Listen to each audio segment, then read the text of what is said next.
relentless, daring pursuit of truth, justice, and American jackassery. And this week, we look at the shenanigans that have been going on in Virginia. But first, I had interesting Twitter conversations just this very evening. If you aren't on Twitter or on any of the other social medias, the Space Force has put out a uniform preview featuring that of their commanding general. Don't know who it is. All I know is that the uniform pictured had 4 stars, a Space Command shoulder sleeve insignia, and for some reason they had the American flag on the left sleeve and not the right, but I'm basing all of my uniform wear and appearance knowledge off of Army Regulation 670-1. So I don't know what reg the Space Force uses.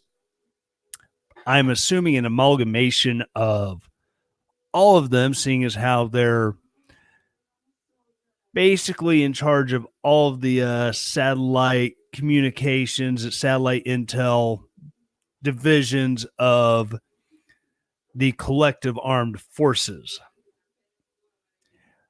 But people were freaking out that Donald Trump he chose that. I've got this very thread pulled up right now.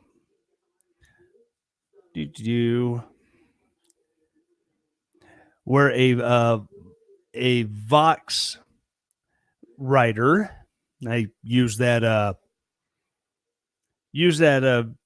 loosely. He retweeted this. Aaron Rupar.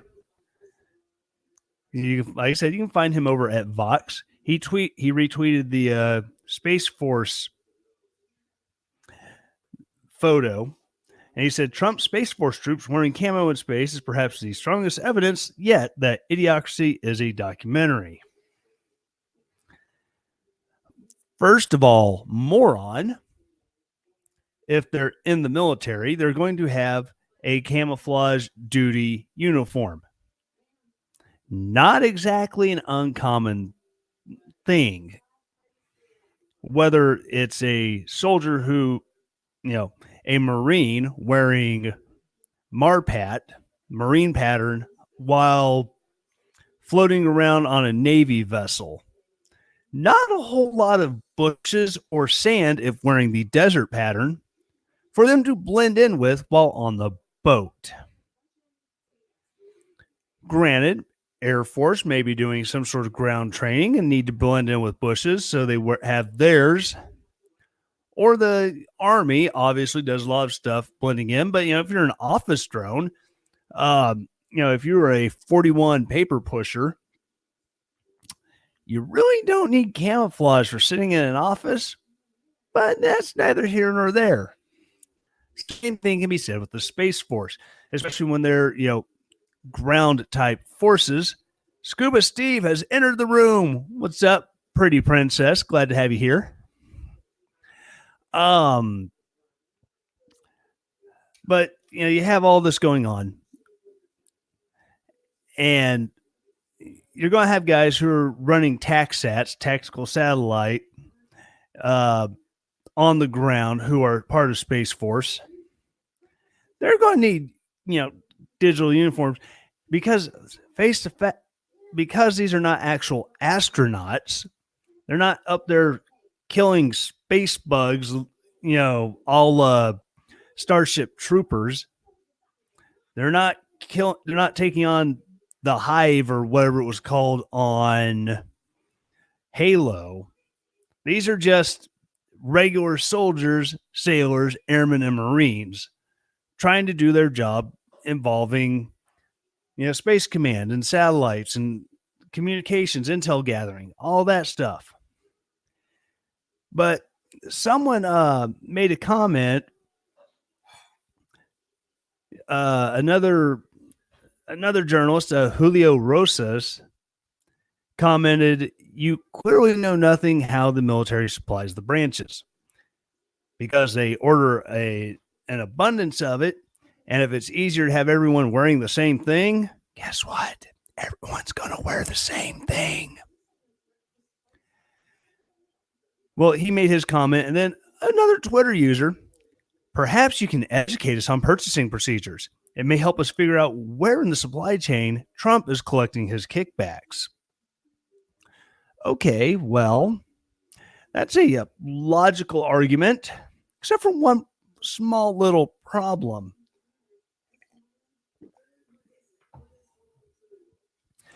When Cry Precision was selected to provide the multicams back in 2010 and the new Scorpion 2 pattern, or OCP as it's known in military parlance, last time I checked, Barack Obama was the president. So if there's any president with the ability to take kickbacks from somewhere down the supply line, it would have been him, not Donald Trump. And so, and this is something I pointed out, the Scorpion 2 camouflage pattern was selected under the Obama administration. Go yell at him for his cronyism. And this is where it gets interesting. Christy M at Llama Love, LLAMALLUV, because it's on a social media platform. It's not doxing if I'm relaying a story.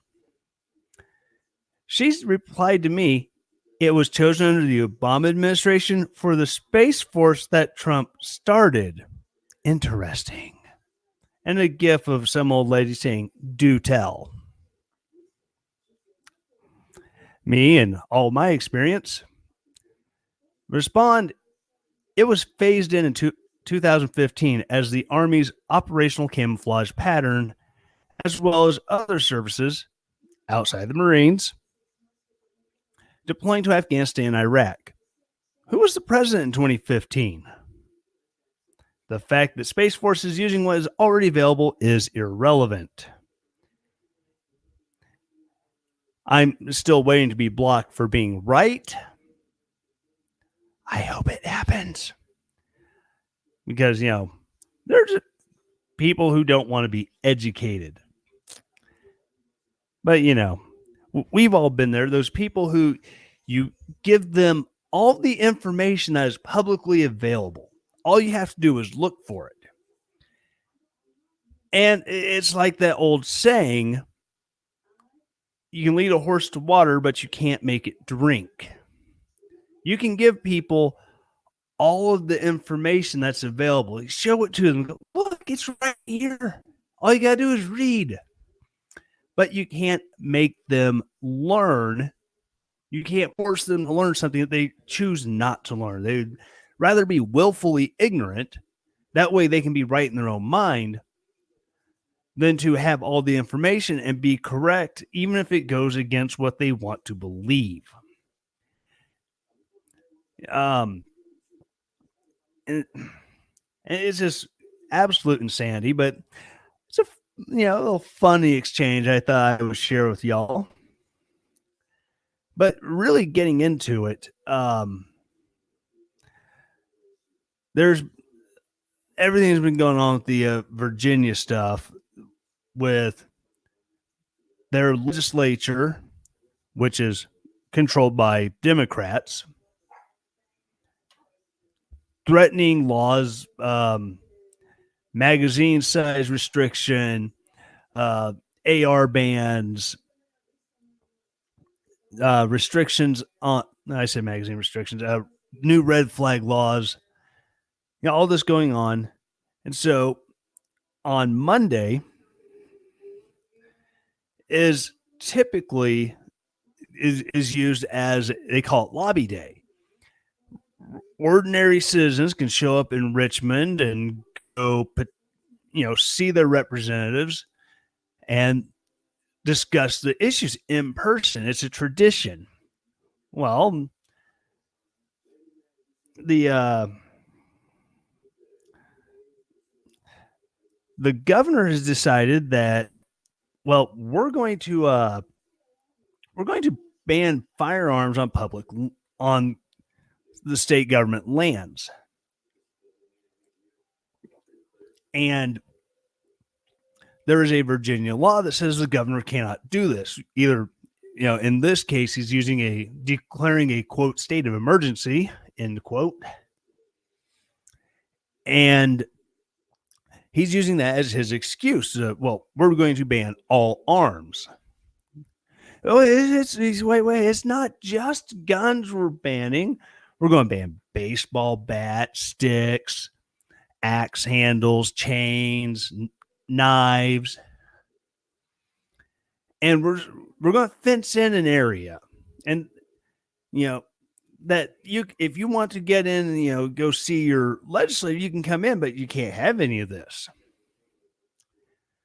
And while this is going on, Antifa is also getting worked up because the neo-Nazis are coming. The neo-Nazis are coming. Because, that's the justification that Governor Blackface Northam is using because, we're having threats of violence by the white supremacists. Well, I guess they're... for those of you who are not following along live in the chat box, Kim says, I guess there will not be any baseball being played in Virginia. No, there's not. They're turning the area around the Capitol building into Mudville, except the game has been rained out, and there's no way that Casey can strike out when he goes up to bat. It's sad. Steve says, anybody tell Antifa that? I bet you Governor Blackface didn't tell them to leave their stuff behind when he invited them. I was going to go on record and say I'm not accusing Governor Baby Killer of actually inviting Antifa. Listening to some of the other shows I do, there was a caller from Virginia who stated that that group, I think it's called Seven Hills Antifa, they're around Virginia. They're pissed that their gun rights are being taken because how are they going to kill the neo-Nazis? Steve went on the record and said, I'm cool. I feel so special. But like I said, but here we have a situation where they're restricting where people can march, which from a logistic standpoint of trying to figure out where do we need to have cops stationed to better protect people.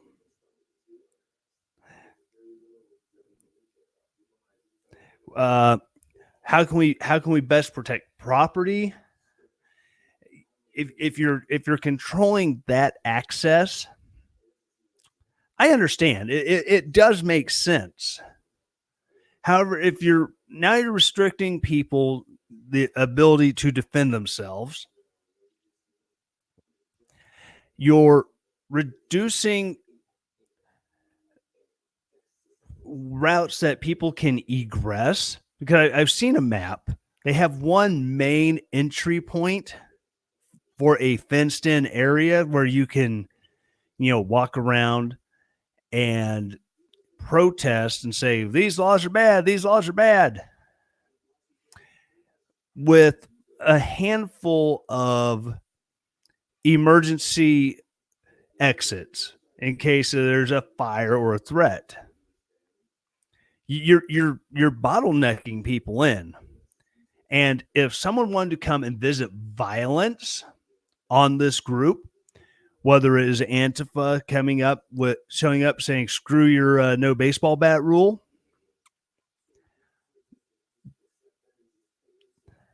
So they show up, they have ways that they can get in because these cops are pretty often told, don't engage because we don't want the bad press.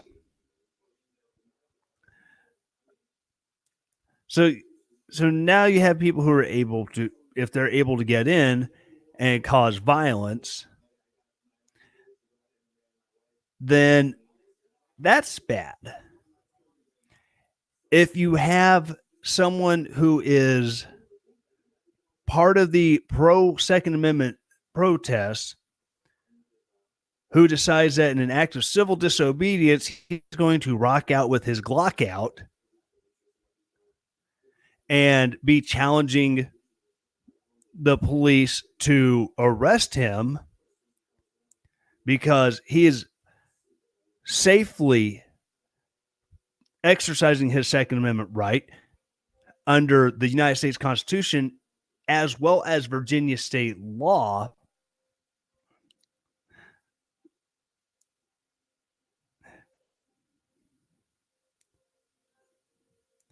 I'm sorry, I'm trying to find a story that came up earlier. I will get to this in just a second. But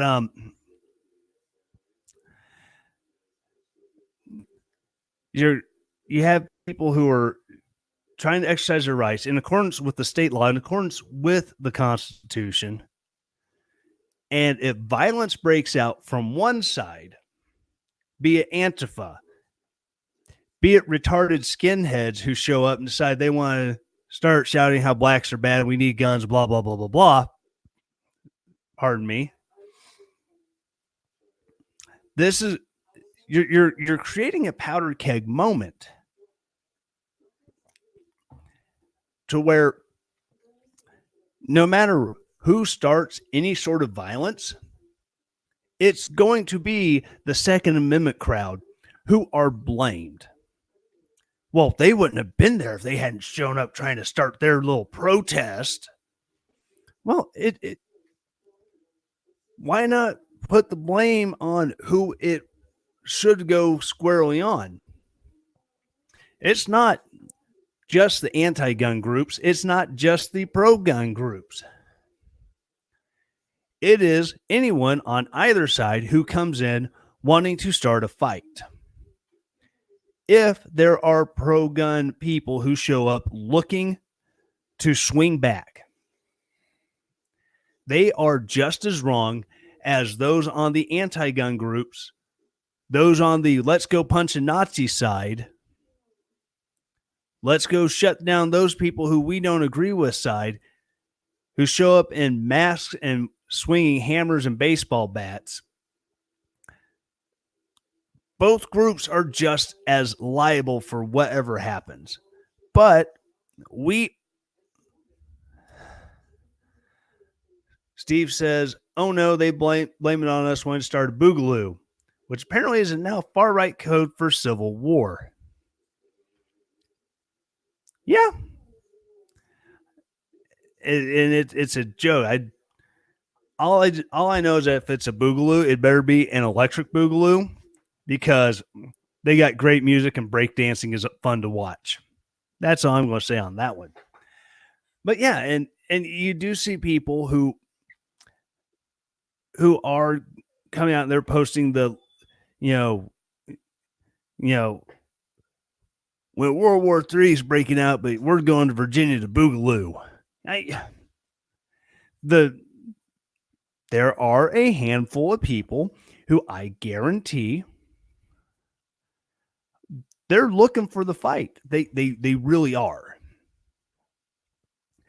And those people are just as bad as the ones showing up looking to cause violence and hate and discontent over, people being able to exercise free speech and, exercise their right to bear arms. But anyways, there was a pro-gun group in Virginia that they tried to get an emergency injunction. I say tried. Going to the Washington Post headline, Judge upholds Northam's ban on guns outside Virginia Capitol for Monday's rally. And this is from earlier today. Richmond, a circuit judge upheld Governor Ralph Northam's temporary ban on firearms in Capitol Square ahead of Monday's gun rights rally, which is expected to draw thousands of armed activists from across the country. I want to stop there. Bringing in activists from, pro-gun activists from around the country is no bueno. Because this is the same problem we have when, March for Our Lives is doing a local thing in Florida or wherever, but AFL-CIO buses in people from Oregon, New York, Tulsa, Oklahoma to be able to, do this anti-gun march. It's equally wrong that, this is a grassroots movement. Well, your grass has picked up and blown from 5 states away and put down roots. People, and they're going to eventually pick up their roots and they're going to blow back to wherever the hell they came from. But I digress. Back to the article. From Friday night until Tuesday, the weapons of any kind will be prohibited on the grounds of the Capitol under state of emergency. Northam, Democrat, said the precaution was necessary because of, quote, credible intelligence, end quote, that militias and gun right advocates are threatening violence at the rally. Again, diverting from the article, and this is me hot taking. The same credible intelligence as allowing him to do this is the same credible intelligence that Donald Trump was getting reamed for using to kill Soleimani. Questionable at best, and it's all a matter of who you got it from. The same credible intelligence that told us that Saddam Hussein was building chemical weapons and pursuing buying yellow cake uranium to build nuclear weapons, and therefore we have to go to Iraq and kill them, is, again, who is it coming from? What's the motivation for giving up this intelligence? Since the Constitution trumps state law, then the governor's ban on guns is unconstitutional. Therefore, the ban is a moot point. Am I wrong? Kim, I don't think you are wrong, because you cannot have a state law that supersedes the U.S. Constitution or a federal law. You are correct. So why they think they can get away with that, I don't know. But again, there are judges who will look at the Constitution and say, oh no, that's a ban on the federal level. So under the Federalist ideals, pardon me, under Federalist ideals, every state is an experiment in democracy and blah, blah, blah, blah, blah. So if they want to say you can't do this, which between you and me, Virginia has a Second Amendment that is worded similarly to the federal, that you cannot make laws attacking the right to bear arms. I said, that's just between us. They don't need to know that we know that. But back to the article. Quote, this is the right decision, end quote, Northam said in a statement about Richmond Chief Judge Joy Jeter Taylor's ruling Thursday afternoon. These threats are real, as evidenced by reports of neo-Nazis arrested this morning after discussing plans to head to Richmond with firearms. Gun rights groups filed an appeal to the Virginia Supreme Court on Thursday evening, Earlier Thursday, the FBI arrested 3 alleged members of a white supremacist group on gun charges, in part out of concern over potential for violence at the planned rally in Richmond. 3 were appearing in court in Maryland. So they're out of state. More than likely, if the FBI were surveilling them, that means the FBI probably knew they were already up to no good. So maybe they were talking about going there. I'm going to assume they were all felons and they already had guns, and that they're all being arrested for felons in possession of firearms, which is kind of a federal no-no. Questionable under the Second Amendment, but upheld case law because constitutional law doesn't mean anything anymore, according to a lot of progressive judges over the years. But I digress. Northam announced the gun ban Wednesday, and it was quickly challenged in court by the Virginia Citizens Defense League, the rally's primary organizer, as well as Gun Owners of America. Taylor held a whirlwind hearing on Thursday afternoon and promised to rule quickly to allow time for appeals. I'm sure.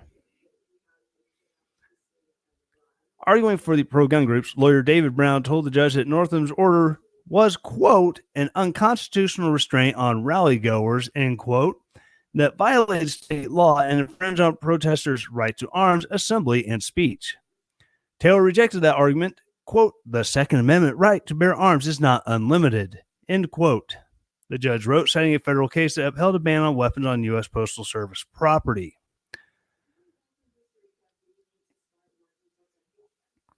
I'm just going to let that one set for a second.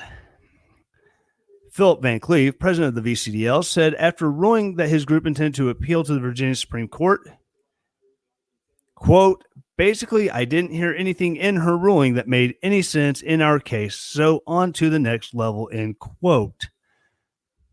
And so going back to the part on, well, you don't have the right to carry everywhere. The federal government already said so. Okay, there are places. Used to, you could carry a gun into a post office. And then a disgruntled postal employee, upset with his management and his union representatives, went in and killed the union representative and the manager. At which point, they said, okay, you can't bring guns here anymore. At a federal courthouse, you can't go in because you could be a criminal targeting a prosecutor. Kim says, gone postal. Yes, that is where we get the expression gone postal. Good job. I'm glad I could share a little bit of history with you. But yeah, you can't carry firearms or any other weapons into a federal courthouse because you could be a criminal looking to kill a judge, kill a witness, kill a prosecutor. You could be an aggrieved family member of a victim of, say, a terrorist or a mafia boss who's up on a federal trial, and you're looking to kill the person who killed your family member. There are legitimate reasons. However, if you have 10,000 pro-gun persons showing up, protesting anti-gun laws, and you get a couple hooligans looking to start trouble, more than likely they're going to be outgunned, literally, and the idea that they could be killed almost instantaneously if they started some sort of trouble is a pretty damn good deterrent to keep people from starting trouble. That's the reason why in states that have concealed carry, violent crime went down instead of going up. In the state of Texas in the early 90s, they did not have concealed carry. That changed after a person who had nothing to live for crashed his truck into a Luby's cafeteria in the wonderful armpit that is Killeen, Texas. No, there's not a lot of love for Killeen. I'm sorry. 4 years there, thanks to the United States Army. Sorry, Killeen. You're still an armpit. Crashed his truck into a Luby's cafeteria and just started walking through and execution style popping people. Kim says we have CC now and our violent crime went down. Yes, that's what I'm getting at. But one of the big arguments, even after that, was that, oh, Texas is going to turn to the Wild West all over again, and you're going to have gunfights in the street over a fender bender. How many times have we heard that bad argument?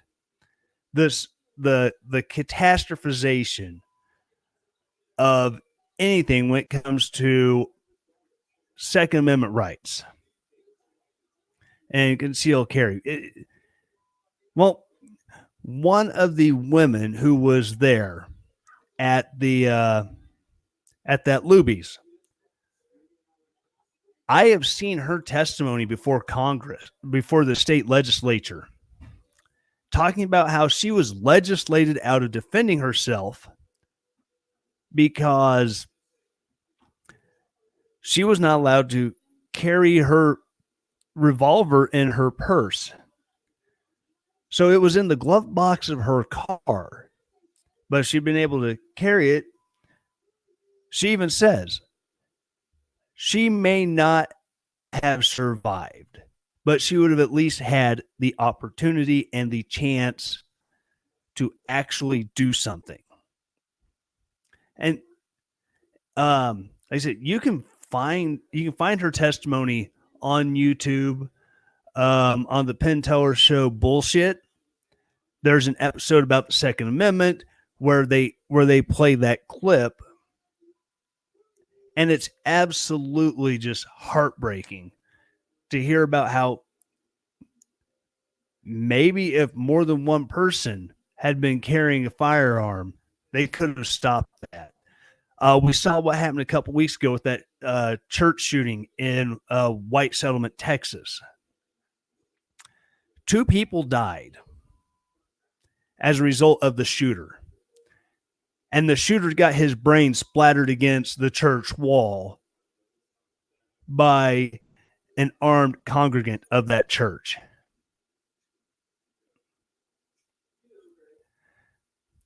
But here in Virginia, they're concerned that, oh, we have people with guns. Oh my gosh. There's going to be violence everywhere. I think it's a false argument. Going back to this article, a Democrat-controlled Rules Committee last week imposed permanent ban on carrying guns inside the Capitol and a legislative office building. The court case heard Thursday did not challenge that ban. Again, I think there are prohibitions that are common sense. And if you're concerned that, a politician may be assassinated inside a government building, it would stand as reasonable. Kind of like if a private institution, if I started my own bank and loan, and I didn't want people carrying guns into my bank and loan, it's my personal property. I could say, I love you. I respect your right to carry a gun, but you're not doing it in my building because I have lots of people's money here and I don't want you putting it at risk. Again, that's a private property thing. A public property thing, you do have to balance out, safety. Again, a courthouse. You can't carry inside of a courthouse, federal or state or municipal, for very good reasons. But if you're on external property, you're not inside the building, I don't believe they should be telling you, no, you can't carry here. Anyways, back to this. Led by Northam, Democrats who gained majorities in both chambers in the General Assembly in last fall's elections have pledged to enact a package of gun control measures this year. The Senate passed 3 gun control bills on Thursday, sending them to the House for its consideration. They would require background checks on all firearm sales, something that already happens if you're buying from a licensed distributor. This goes into private sales because you can't do what you want with your private property because how's the government going to know what you're doing? Cap handgun purchases at 1 per month. What I do with my money is my own damn business. I want to buy more than 1 handgun. That's my business. Get out of it. And let local government ban weapons from government buildings, parks, certain events. These are things that already exist. You don't see a whole lot of people at the county fair packing heat. But then again, if they are carrying concealed and they have the proper waist or the proper holsters, or they're wearing clothes that are fitted for it, then you're not going to notice them carrying anyways. That's neither here nor there. But yeah, so if there's anyone listening to the show in Virginia, whether it's you're listening now or you are listening to this podcast between now and Monday morning, if you are planning on going to this event, be smart. If the stupid Antifa morons are trying to pick fights, walk away. If you are engaging in civil disobedience and you choose to carry, be it a long gun, be it a handgun,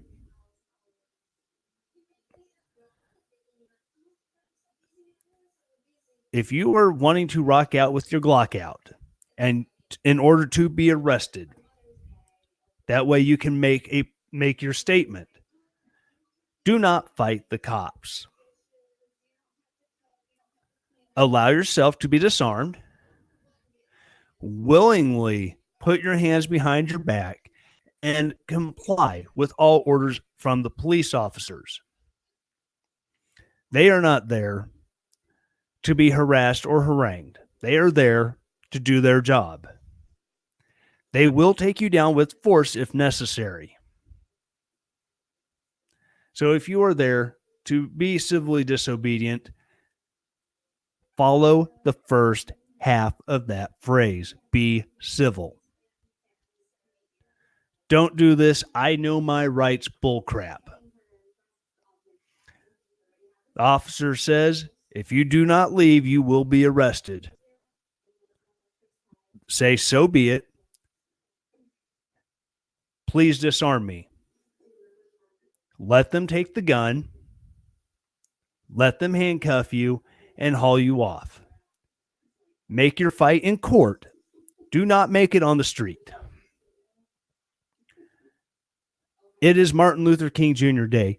When you're doing this, in all of his marches, he said, do not fight back. If they hit you with batons, they hit you with batons. If they sick the dogs on you, they sick the dogs on you. Don't resist. You will lose any and all sympathy that you could garner through your arrests if you fight back. If you are intent on getting arrested, let it happen. Do not give the left things they can use against us. Allow people to see it, see those cell phone videos go up on Facebook, on Twitter, on YouTube, that, look, this dude was just there supporting his gun rights and he got arrested. He didn't do anything. He didn't fight back. He let them throw the flex cuffs on, take his pistol off of him, and he went and did what he had to do. This is literally being the bigger person. Again, I am hoping to God there is no violence, because this is a huge, huge powder keg moment. And all it takes is one moose knuckle from either side that can absolutely destroy any credibility that the right has when it comes to the Second Amendment debate. You have the people who are wanting to, quote, boogaloo, end quote. I don't think they actually will. But if you're going out there to be a martyr, be a martyr. Don't go out there and act the fool. Steve says, if only everyone were so reasonable. To quote Han Solo, I have a bad feeling about this. I do too. I am worried as all heck on that one. I'll be back right after this.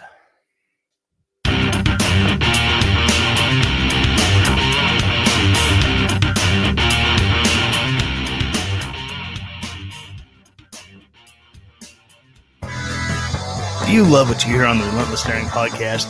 Do you want to show the world your support for this podcast?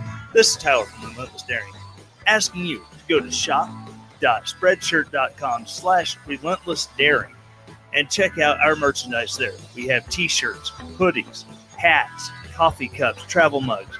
Go there, check it out, and use it to show the world your love for this podcast. And as always, stay relentless.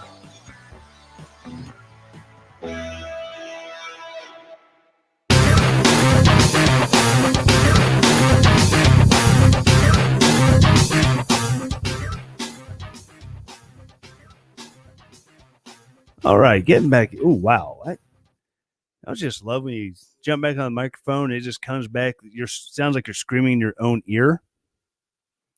Some comments going back to the first segment. The first segment that went 40 some odd minutes. Wow. I'm not doing a very good job paying attention to my clock. Oh, well, who cares? I'm not on radio, right? But, yeah, I said don't be a martyr. Steve said, he commented on it, said don't be a casualty either. And Kim said, the Bible says not to be a fool or foolish. Amen and hallelujah. So, anyways, we are 3 weeks out from the Iowa caucuses. And I know you're listening to a conservative podcast or live show. Who cares about what the Democrats? Yeah, well, Democrats are going Democrat. But looking at polls, there's something that I found interesting. Is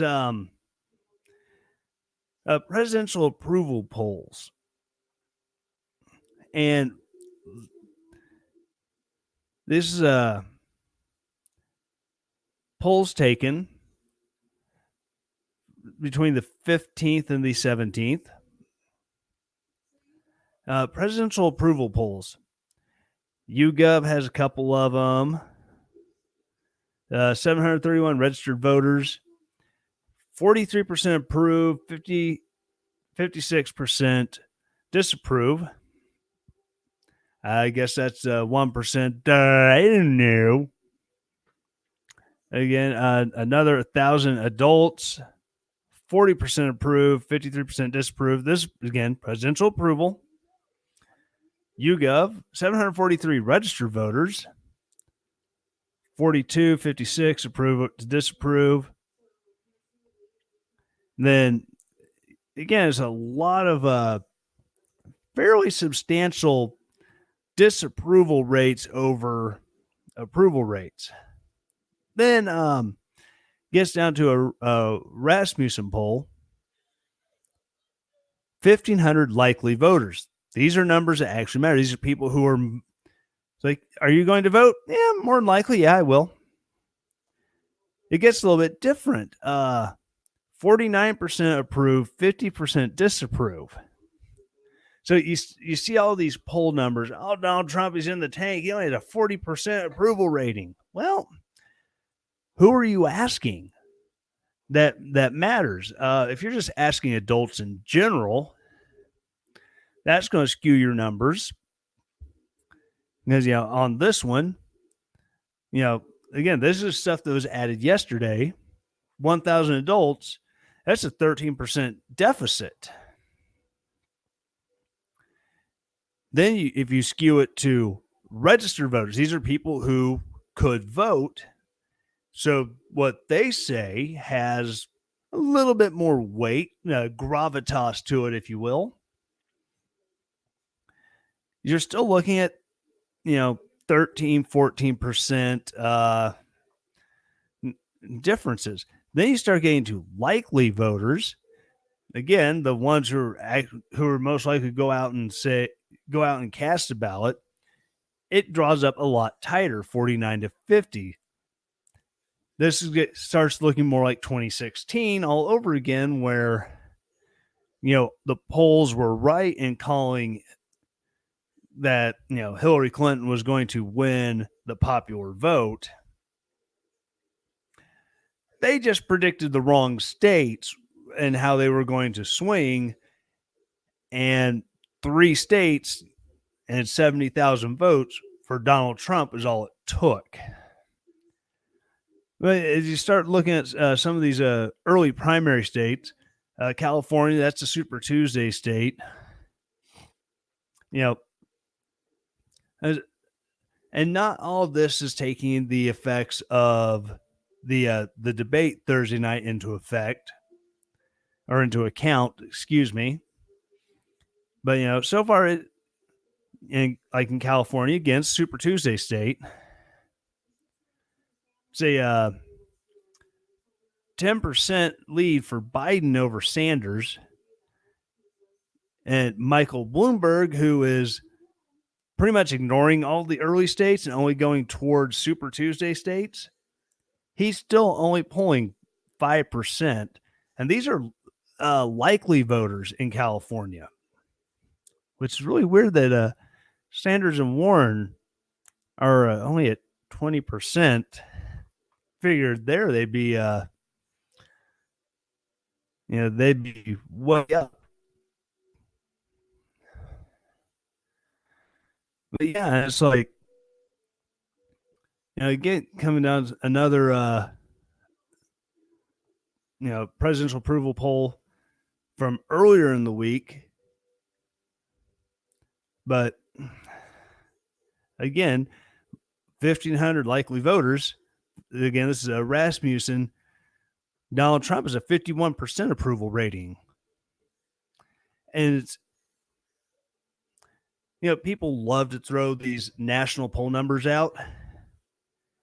And, national poll numbers, you really have to look at who they're asking. If, are they likely voters? Are they registered voters? Are they just asking random people? And just, they don't care if they're going to vote or could possibly vote. They just want to know. And a lot of these, same thing with the national polls for, all these Democrats, the 78 who are still running for president right now, because national numbers at this point don't mean a whole hill of beans. Not until you have, you're looking at, the nominee versus Donald Trump. And even then, if you're trying to predict what the outcome of that election is going to be, you have to look at 50 different polls for each state. See who's performing what, how, and where. So there's some, interesting things that, come up. And it's pretty much going to do it for this tonight. We don't have a whole lot. Even after the debates, not a whole lot has changed. Bernie Sanders supporters who weren't fond of Elizabeth Warren, they don't like her even more. Elizabeth Warren supporters who weren't fond of Bernie Sanders, they think that he's a bigger misogynist and creep than they already did. Kim says, my question is, if Biden is a puppet, who is his master? He clearly isn't loose enough to do the job as president. That's a darn good question. Maybe his wife is going to pull a Woodrow Wilson and just kind of use him as a giant meat puppet, and just she's going to be the actual president. I don't know. We need to keep an eye on Jill. We don't know exactly what's going on with her. But anyways, this is pretty much going to do it tonight. We don't have a whole lot left that I was going to go into. But some news is coming up. I'm working on some stuff with my merch. Right now I'm with Spreadshirt. But there's been some issues there. I'm not necessarily throwing them under the bus. It's just I've had some issues with the management of the shop, so I'm looking at possibly moving somewhere else and maybe more centrally locating everything instead of it. My merch shop is over here, the website's over here, and whatever other projects going on over there. So, just hopefully I can, have something worked out here in the next couple months, more streamline everything for y'all. As usual, if you're listening to the podcast on Apple, please, 4 things, the same 4 things I ask every week, if I remember to ask them. Number 1, subscribe. Those subscribe, you get the little ding whenever it comes in, and also, more subscribers helps the algorithm find more people like you who want to listen to some know nothing, thinks of himself as an old guy blithering idiot rant about politics. And I appreciate that. Number 2, hit it up with that 5-star review. The more 5-star reviews it gets, the more it helps people like you find me. Then, number 3, write a review. Feel free to embellish. Again, that 5-star review helps people like you find me. They read your reviews. They go, oh, well, these people kind of like him. Maybe I'll give them a shot. And number 4, share it. If you have a friend who thinks like you, like, hey, this guy's kind of entertaining. This guy's got good analysis. I think you'll like what he has to say. Or maybe I'll say something that's just so absolutely triggering, you'll cause this person to lose their mind. I would like to be able to say that I helped with that. Feel free to share it with them. That's the number 4. But again, you always, stream it, Apple, iTunes, iHeart Radio, Google Podcast, Stitcher, Spotify. The obviously my gracious hosts at Podbean and the Podbean app. Or you can go to relentlessdaring.com/podcast to check the back episodes out there. Or you can go check out the merch. I've got a few things posted up there. Click on the picture. It'll take you over to Spreadshirt, where you can see what else I have to buy. And also on the website, you can link over to Patreon, or you can go to patreon.com/relentlessdaring1. Become a patron, because early in the show, I used to say that I do not have a shoestring budget. My budget is more like a piece of rotted twine I found out in the hayfield. I'm still working right along that piece of rotted twine. So please, if you'd like to help me upgrade to having a shoestring budget, please go to patreon.com, hit up the merch shop. All of that money, it goes back into the podcast and helps keep it afloat. And anything I get from you all is greatly appreciated. It is a blessing. Again, thank you all for listening. I'm glad you're here every week, or whenever you get a chance to actually go in and listen to the episodes on your favorite podcatching app. And again, as always, stay relentless.